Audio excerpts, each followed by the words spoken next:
Okay, once again, this is Chief Engineer Larry Gubatao signing in. Kamusta kayo lahat? Welcome back in our channel sa mga Laksonian future engineers, sa mga kabaro ko in line of our profession.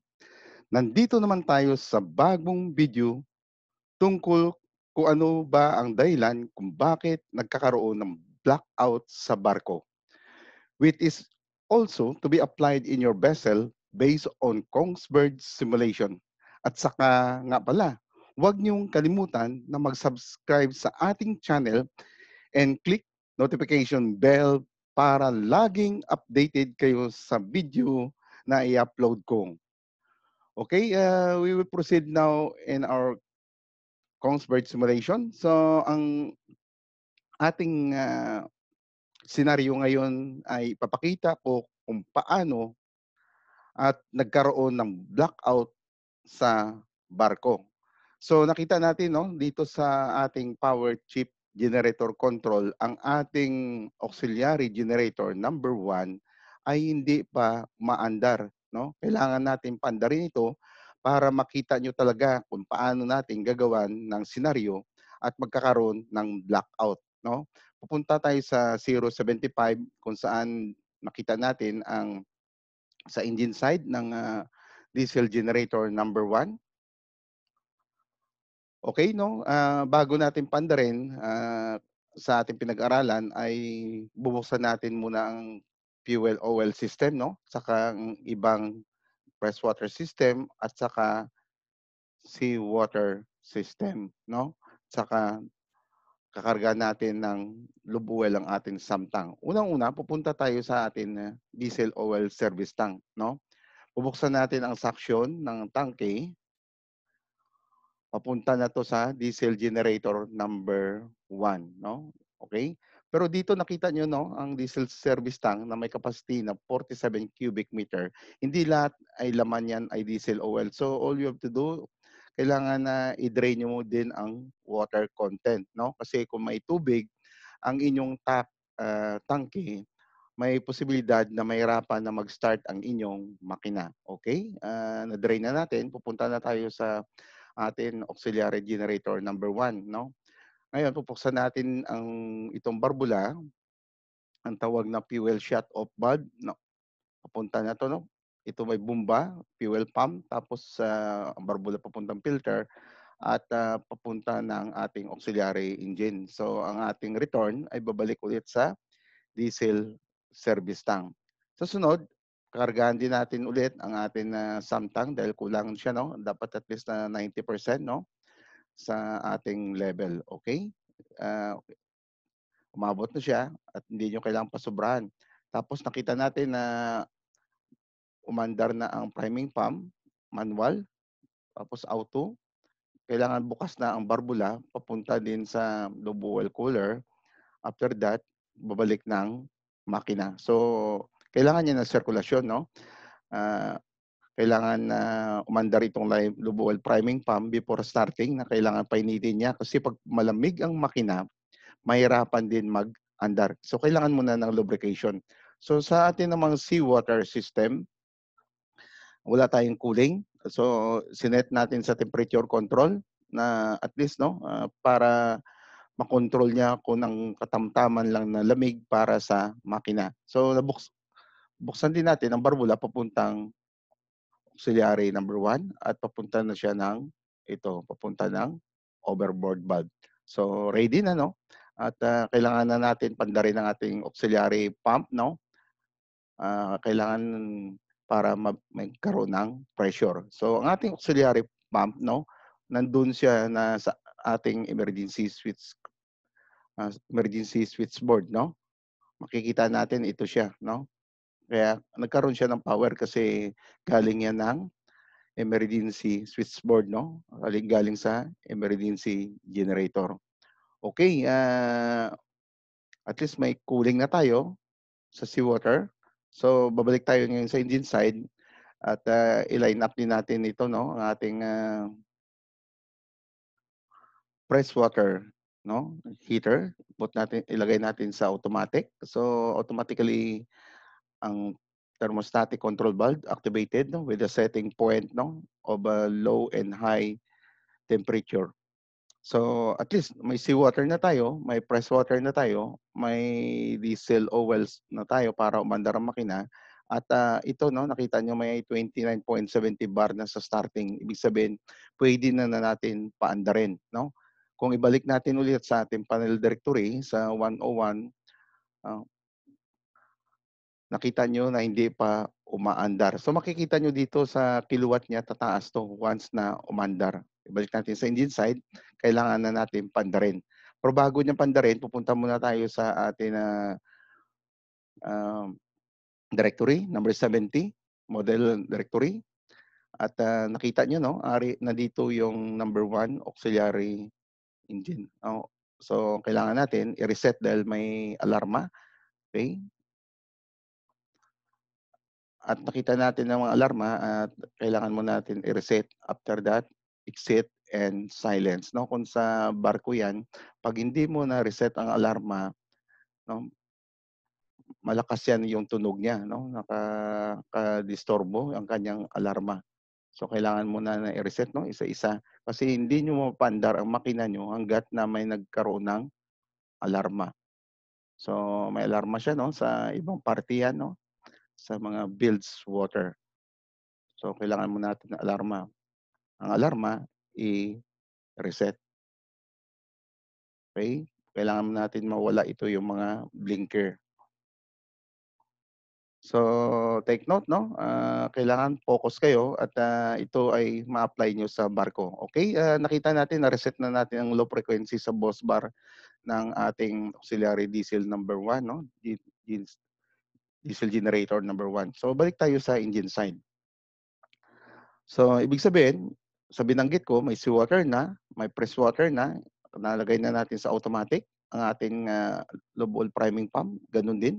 At may oil na tayo sa Samtang at saka diesel oil. So, ilagay natin sa local side, no?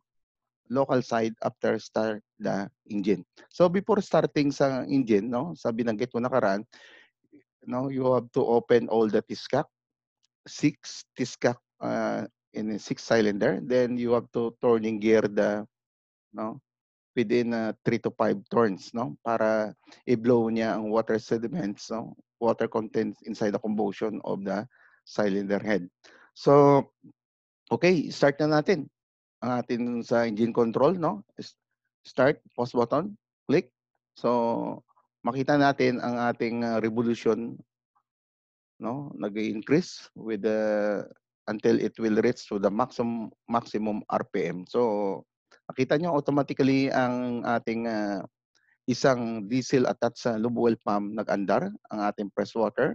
Ganun din ang ating fuel oil circulating valve, no, attached sa auxiliary engine. So ito mamaya-maya ang lube oil pump ay mamamatay. O nakita mo, namatay na siya. So before synchronization, dapat na ilagay natin sa remote ang ating engine control. So yung ilagay natin, no, remote. Okay?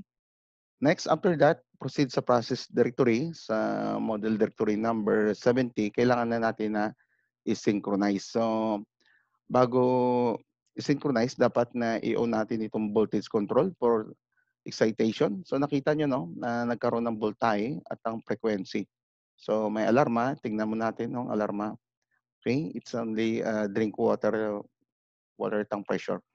So nakita nyo ang frequency, 60.36. Kung umabot yan ng 16.31, all you have to do is to, no, click this governor control by lowering, no? Kailangan bumaba siya at least sa 60 kasi kailangan ng synchronization. Kasi kung mataas yan, mahirap pumasok ng ating synchronization, no? Okay, pumasok na siya. So, punta tayo ngayon sa semi-auto switch, no? Ilagay natin sa DG number 1. Okay, nakita nyo, no? Nagkaroon ng ilaw. So, kailangan na natin i-synchronize. So, ipasok natin. Okay, pumasok na siya. Okay, 'no? At least nakita natin. So, kung gagawa tayo ng senaryo, 'no? Kailangan natin na magkaroon ng senaryo kung anong bang dahilan ng isa sa mga importante na brownout. Ito ang tawag na fuel oil shut-off valve, 'no? Ang fuel oil shut-off valve, ito ay ginagamit ito in case of fire in the engine room. So, kung kailangan i-activate 'to, automatically mawawalan ng supply sa engine at, pagka nawalan ng supply ay mamamatay siya. Hindi na kailangang pumunta ka ng engine room, 'no, para harapin mo doon yung apoy sa engine room, 'no, para i-off ang breaker. So gagawin natin, patayin natin dito, 'no, kasi located dito mostly sa mga second deck, 'no, na malayo sa makina o testingan natin isarado yung ating fuel shutoff valve o kung ano ang mangyari. So nakita niyo, 'no, ang pressure ng fuel bumabawas siya, 'no. Ibig sabihin 'pag, sunod yan ay malamang ay mamamatay yung makina. So yan ang isa sa mga dahilan kung bakit nagkakaroon ng blackout sa makina. Maliban sa nagkaroon ng walang cooling sa seawater, 'no, nagkawalan ng seawater, okey. Okey, tama wala siyang power kasi nagkaroon ng blackout sa ating source na generator number 1 at puwede din mag-blackout kung ng barado ating fuel filter at saka lube oil filter.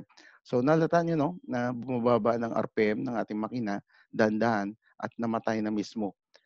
Kasi kung bakit nagkasirado ang ating fuel shutoff valve, 'no. So ginagawa 'yan, ina-apply 'yan mostly sa mga engineering practice during fire, 'no. Kailangan isarado na lang sa taas, hindi na kailangang pumunta sa engine room para harapin yung apoy. Okay, balik tayo sa process directory. Pupunta tayo sa model directory number 70, nagkaroon ng low frequency. So ang gagawin natin, reset, i-off yung breaker, okay. Ang, alarma, kailangan muna i-reset natin yung alarma. So tapos diyan ma-rectify natin kung ano ang solusyon. Okay, balik tayo sa engine side.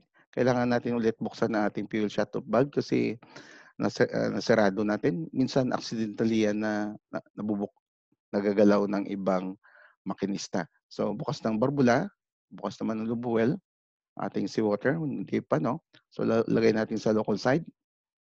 So nangyari nagkakaroon ng blackout.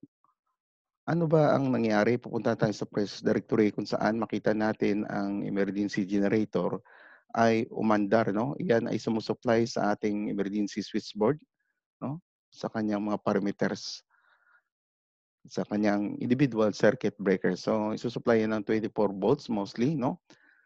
So nakita niyo ang transformer, merong siyang emergency transformer na kino-convert yung 440 to 20 at saka dito yung 24 volts, okay, 'no. At least meron tayong emergency generator na nag-take over during ng blackout. So kailangan natin pandarin na ng ating generator number 1 kasi ang ating isang auxiliary engine, halimbawa sa ating senaryo ay under maintenance, 'no, under, maintenance ibig sabihin may overhaul.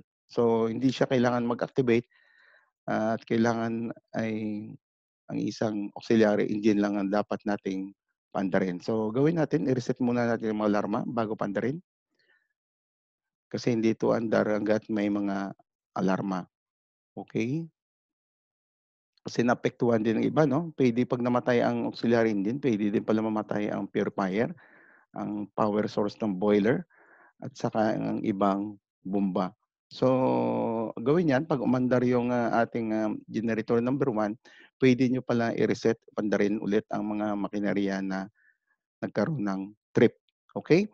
Nakita natin at least ready na tayo, puwede natin paandarin ulit ang ating generator number 1 at kailangan natin ng source, 'no, ibalik natin, i-restore natin yung power. In the meantime, nagre-reset tayo ng reset ng alarma, okey?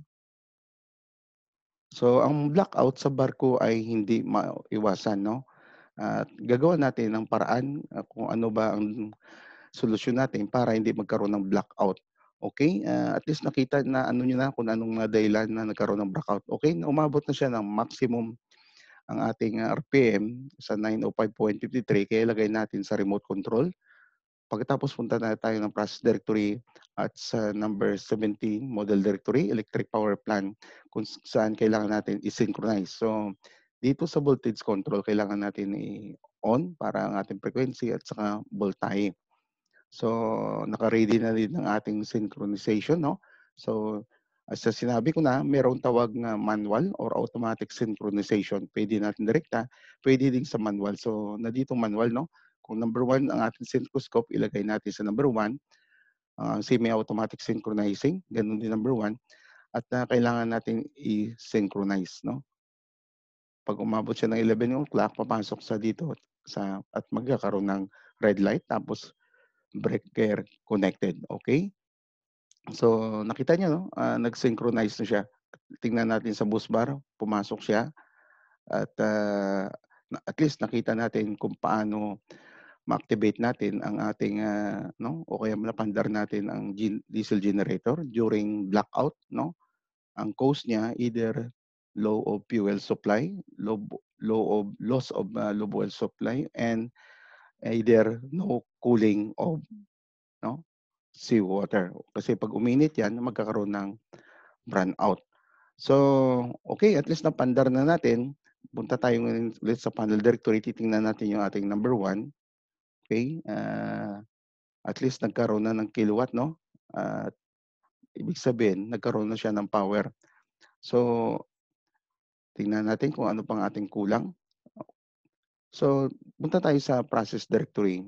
Sa model, 17, nakita niyo ang emergency generator 'no, natanggal ang kanyang load para i-supply sa generator number 1. So, ang ating power ngayon ay kumukuha ng source sa generator number 1. So, gano'n lang at, natapos naman natin ngayon ang ating senaryo kung ano ba ang dahilan kung bakit nagba-blackout ang ating, generator sa barko. So, once again, this is Chief Engineer Gumatayaw signing off. Thank you very much for watching my video. And I said, prevention is better than cure. Thank you very much to everybody.